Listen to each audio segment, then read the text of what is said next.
Alright, so we're gonna take a look at Akumu normal. Today we have the Goddess team with bonds similar to the Einik strategies. Take a look at their gear. HP defense on everybody, common pieces in the top row. So we don't want them to deal too much damage. Elihawk, we need common pieces on the middle row, and I also took off her defense set and all of her defense cosmetics because she needs to not patience so that we can get her sealed. Sariel, this is the jank HP set you should run if you don't have UR HP gear. Most people don't. And then Bon is just going to be on normal gear. Akumu can be crit, so running his normal crit chance, crit damage gear is fine.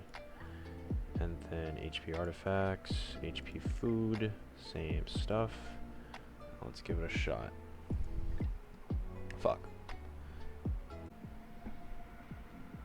Alright, so the idea here is to get Margaret stacks up to 5, have Elihawk sealed and gold bond buff and ult by turn 5.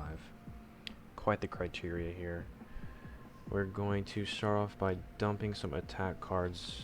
We want to buff after that so that we don't deal too much damage, as Margaret's passive will increase the amount of damage we deal with the buffs down. So we're going to do the second. I like to buff Bon here just so that he patiences everything Akumu does. I don't want him to get sealed, so I try to make it a habit to buff him. Now we do want Elihawk sealed, but we don't want her sealed too early.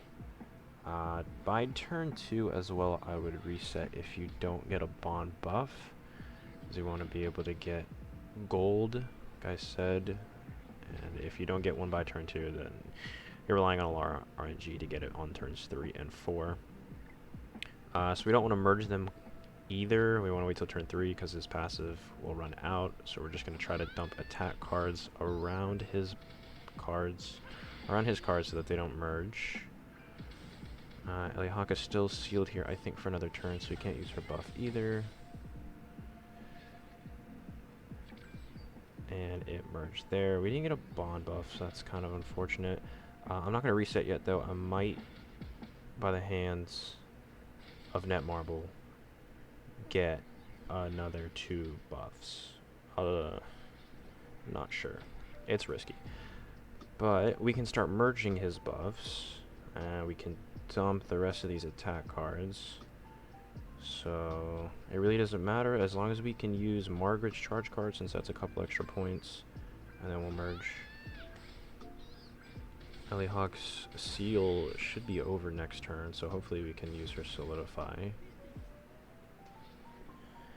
And we did get Sariel. Okay, here we go. We got the gold buff. And he ulted Margaret, which is okay. I'd rather him have ulted Sariel to get rid of that ult. But then I would have just drew Margaret. Anyway, so it doesn't matter. He's resealing Elihawk. That kind of sucks.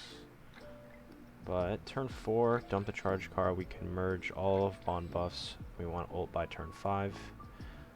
And I think he removes buffs, doesn't he? Not this hand. Main body, maybe?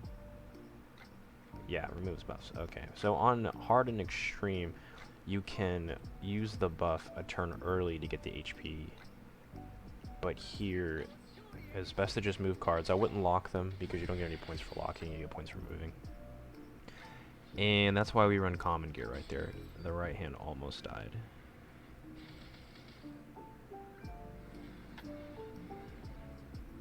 Okay, he's healing here. That's whatever. Everyone's patiencing except Elihawk. I don't think we have 5 stacks of Margaret buff. Check. Ooh, it's only 2. And this is 12 per debuff, so that's 48 HP. It's probably not worth using that Margaret cleanse, so we'll just go with the bond buff. Dump an attack card. We get extra points for rank 2 anyways. And then we'll just move and ult. and see what that gets us. Yep, there's the mission for it. 610k, that's not bad. Can be a little higher, obviously, if we get the Margaret buffs. And we have 3.2. Okay, that's pretty good. That'll do it.